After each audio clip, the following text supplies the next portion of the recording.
Happy Imbolc. I thought, what a perfect day to use the Seasons of the Witch Imbolc Oracle. I have been burning 4 candles. I had 5 going earlier. It's about time for me to switch these. They've been going for about 4 hours now.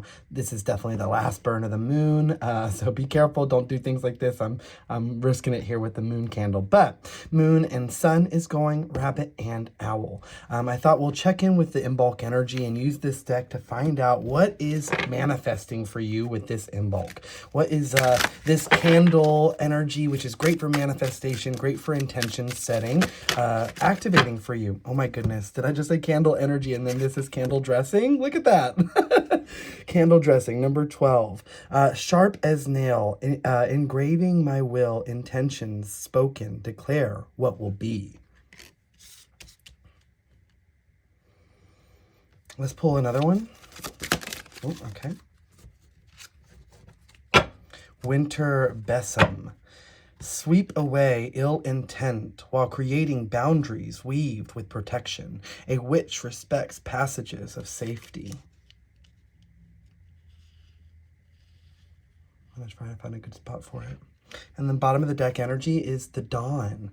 This is just a beautiful like transition. It feels like intention setting, decluttering and clearing out anything that's not serving your highest good. And this feels like, especially entering your space or your sanctuary, this dawn is a representation of the shifting of energies. And I hadn't noticed with the smoke, these animals here. And there's the rabbit, there's raven, and I can't tell what's up here. It looks like fox or something along that nature, because here's a fox down here. There's a spider. There's a lot of animals, and I've got smoke cleansing going through my home. I'm doing a lot of that energy on my end as well. So slow it down, move slower still. Become the witness, swelling in presence. So we're going to read, and then I will channel a message for you. I'm feeling, actually, before I get into reading from the booklet, I want to mention that when you're doing your candle intention setting, be very clear when you're starting your ritual so that you can be in the right mindset. You want to be like meditative before you even get to the candle aspect. Sometimes we have a tendency to use candle lighting as our first, activator for ritual setting, and that can be really powerful. But Spirit is bringing through that, making sure that the environment around you, especially if you're working with one of the Spirit Guide candles that I have, they're very much activating a torch of light that sends to that energy. And so this winter energy that's coming through, and we're at that halfway point of this, the summertime coming back, spring energy coming back, the sun coming back. You're looking at the very beginnings of things beginning to blossom and beginning to peek out beneath the decay and the leaves that are on the bottom of the earth. And I'm feeling like actually wanting to say even the way that they're using some of these things to dress their candle, that could be very important, because you see, that's exactly what I'm even feeling called to, is like doing a ritualistic practice before you even light the candle. You can engrave into the top of candles. You can put intentions like that. If you're using pillar candles, it's even more easy to do things like that. But let's read the candle dressing. Why not? Let's go to there. Number 12. And this is by Lorraine Anderson and Juliet Diaz. The key words are setting intentions, clarity, and asking for what you want. The candle dressing card wants you to understand what you want. How much of your dreams and desires are truly your own? Are they crafted out of what is expected of you? Or are these self-aware, intentional choices you have made for yourself, irrespective of the noise of social conditioning? Receiving this card suggests a lack of clarity, not because you don't know what you want, but because you're perhaps too afraid to claim it. The fear of what others might think or say is paralyzing you, preventing you from clearly stating your desires. You are being guided to clear out any outdated beliefs about yourself, evaluating the truth of what your wants and desires are. When you do this work, you will find things naturally fall into place, and what you are meant to have will glide into your life. Manifestations will happen with greater ease, and doubt will be dismissed. This card, in this most positive expression, guides you to dream big. Remove the concepts of impossible from your mind and entertain all of your wildest dreams. You may be surprised by how quickly things can come together when you ask and believe. They even have a clarity candle spell, which not all of them have something like that, but I really like that. So this fixed candle spell is simple, but packs powerful in clearing the mind and noise so that clarity can come through. Clarity is important for bringing you insight and connecting you with your inner wisdom. And then I'm going to actually like just show it to you so that you can pause in case you want to do the rest of this ritual. And then I will read onward to number 43, which is the Winter Besom. 43. Second to last card, because there's only 44 in this deck. Keywords is protection, safety, boundaries, and safe passage. And this is, like I said, very, very fitting to this. And I even want to pay attention to that word, but looking at the back of both of these their head. We're not looking at the front. And then in this image, we're looking at more of a profile, and what's coming from the smoke is this nice little cup of cocoa or coffee. So let's see. Safe passage. Not everyone who knocks at your door is there with good intentions, nor are you required to entertain any person or idea if something feels off. Witches hang brooms above their doors to protect their dwellings from negative energy. You too have such a defense against bad vibes in the form of your instincts, and sometimes the universe will send a test or challenge to see if you are honoring your soul's guidance and have fully learned your lessons from past circumstances. The Winter Besom card is here to encourage a pause before moving forward with any plans. Consider this a checkpoint that will allow you to evaluate whether the situation you have inquired about is truly deserving of safe passage into your life. Think about whether or not this person or situation represents a pattern of self-destruction, or if there are red flags that you can recognize from previous experiences. Receiving this card suggests it is better to be cautious if you're unsure and put boundaries in place where appropriate. The answer to your question isn't necessarily no, but it is a sign to proceed with caution. And I want to point out that this feels very much like winter, not trying to shoot yourself in the foot by rushing into something, right? We're feeling that inspiration of, especially with Imbolc, and the days are getting longer. As I look up, I'm seeing the number 313 because it seems to be paused on my TV. So maybe look up the angel number 313. But I just feel that, and this is feeling very much like a past, present, and future read as well. So it feels like you've really been honing in this season, and that the dawn is starting to, literally happen. So you're feeling those energies, and it's easy to get super excited and inspired to the point where you almost feel like if nothing happens that you're not doing something right. But the reality is that it's all happening underneath the ground. You're growing these roots, and this seed is starting to pop up, and you're finally seeing the sun. But it does not mean that it is time to just start funneling all of your energy to the top half of you. If you did that, your roots would feel abandoned, right? Your roots need to stay stabilized, and the way you keep this consistent growth, the way that you got to where you burst through that ground, is by you taking the space and time to make sure that those roots and that foundation was stable. And the guides that I chose here today, which is masculine and feminine, and I almost did masculine and feminine. I know I like to talk about that if you've been around with me for a while. But the divine feminine, which is found in all of us, this is the moon, lavender, cycles and shadows. The masculine energy, again, found in all of us, the cedarwood essential oil, motivation and brilliance. And then the owl, stillness and wisdom, eucalyptus and lemon, very clear and concise with its intentions. And then the rabbit, spirit guide, rosemary and basil, very herbaceous, creation and abundance, prosperity, roots of the new beginnings, and helping foundations be stable. Really, really a good intention for the rabbit and what we're talking about here. Stillness, focusing on the self and presence. This is what this card is referencing. I'm going to read it.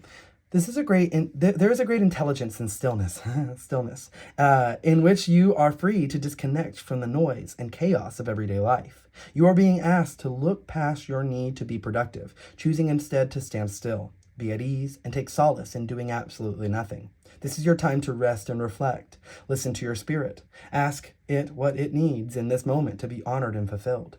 Do you truly need to take action right now, or is that your ego giving you a false sense of urgency? Are you keeping yourself busy to avoid looking too closely at feelings that are attempting to bubble over? What would happen if you allowed yourself to feel the truth of your emotions, rather than trying to push them away? Receiving this card suggests that you are ready to face things and heal them so that you can find the truth of what is hiding underneath. Receiving this card may also mean it is time for solitude, is a powerful healing method for you to embrace. I really like this message, and I think it buttons in so well together. I'm going to pull just for some confirmations, and if something comes up, I will mention it. But I'm going to use these charms, and I'm just going to do a little casting over the top of your reading and see where they fall, so it can give me a little further guidance to where maybe you're dealing, what needs to be cleared, where you're dealing with some of these things. Okay, they're coming out quick too, so that means that I'm in alignment with that. Okay, so the first one I saw come out was the dove here, and it's interesting because it fell right here on this crescent moon that I hadn't noticed was cut off by the page, and that's an interesting, like, that happened, and I think that in this image here, you see that the crescent moon is full, and this is giving me, again, back to cycles, back to the shadow work that the moon brings up, and the dove represents peace. It is a representation of serenity, and I actually just posted from the Deer Spirit Guide. I saw that come out as well, way over here, the Deer Spirit Guide. I just posted a video about peace and serenity, and it is exactly the time to go and activate those energies. So after this, you can go onto my TikTok and find that video if you feel called, because it was a very short one. It was basically about getting yourself into your heart, which is your sanctuary, and then this is the space that your spiritual team is helping you cultivate, right? So that no matter where you are secure. I am being drawn to this green Aquarius symbol here in the middle of these two cards here, which is just they're bringing up like the humanitarian balance between protection and initiation. I don't know why they said it like that, but that's exactly what they're wanting for you to be cautious of. Because I am brought to like the fact that this dove is carrying this little piece of leaf, and then this leaf looks very similar to that, and it's at the feet of the rabbit. And it feels like there is something that you've left behind that is maybe you thought was your piece, was gonna be about bringing about your peace, but in reality it's brought about a new adventure. I actually was feeling at the end of the reading to mention the horse spirit guide. That could be a guide that is very powerful right now for you, because it is like the chariot energy within tarot, and I'm getting with the sword there by the tree. It just feels that like, again, mental things are being released, right? It's right off the page. You may be dealing with slight little hiccups here and there in your mental space, but you've really cleared out a lot, and you've learned to embrace a lot more of the present moment. I'm hearing being the passerby, like letting yourself experience what is occurring, and you're manifesting. Like, look, I'm looking at these candles here. This is like the intention, and you're manifesting a balance, right? Like I said, and humanitarian energy is coming up very strong. Like, you may very much be like an energy that protects and cares for the earth. Oak and these acorns here are a very, very powerful structure that has a lot of stability within it. We were talking a lot about that through your reading, and like taking the time to pause and allow for these structures to really shift and change. Let the seed, that this is a tree that grows quite slowly. It is, or quite quickly, but actually in the seed process, it's very, very slow. It has to burst from its shell. This shell is very hard, and it is something that they're bringing you up. Like you even have like the number 2 here is giving me 2 of Cups energy, so it's really bringing about harmony, and this is another form of mirroring that I'm getting from these cards. I can't tell if this, I thought it was a little pig. It is actually a little a little hedgehog, I think. Is that what that is? It's so cute, and he is right on top of a protection. It's right where he was. Whenever these charms fall upside down, it's like a signifier that they really need a lot of awareness with them. I actually didn't even notice that the fairy over here came out with two doves, and I mentioned the 2 of Cups. The fairy over here, this is over here by the cleansing crystal, and in between the rabbit and the sun. So I am getting that rabbit and the sun, like there could be something that you feel like you gave up in a relationship, or in a structure. And a relationship can be a friendship, companionship, or family. It can be a lot of things. But they're showing me that that's going to leave up a lot of room for magic to happen, and that there will be a mirroring effect that's a lot more motivational, a lot more brilliant, a lot more creative, a lot more abundant. And I think that that's really a positive sign, especially when I see that you like left behind this half piece. Like, you're no longer going to be a half, you're going to be a whole. Oh look, cat and dog. Cat dog could be a reference for you. I don't know if you watched Cat Dog, Cat Dog, Cat Dog, woo! Little cat dog. I can't even turn him over. But look at that. The wolf is here, which embracing your wildness, freedom, and connection. protection. I paired patchouli and cedarwood with the wolf, and then you have cat spirit guide.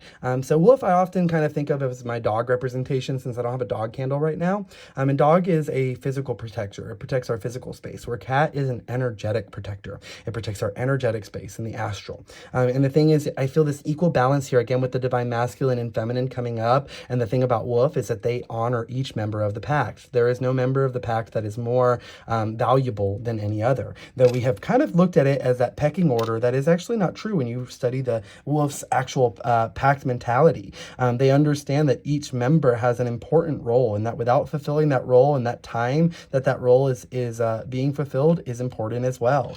And then the deer way over here, kind of heading towards that the horse that I referenced earlier, that's bringing you back to the fact that you're moving towards peace and happiness and serenity. And it was almost like a stepping stone is what I kind of got from this. The wolf howling, looking up into the cat activating this harmony within your body, bringing this from spirit into your physical space. Okay, I think that's where I want to leave it. I do want to show you the back of the Aquarius symbol, just so you can see the little, but I hope that this resonated for you. Leave a comment down below and follow for more readings like this, and check out my website for Spirit Guide Apothecary for tools, intention tools, candles, all Reiki infused, soy and coconut wax, and essential oils only. Thank you.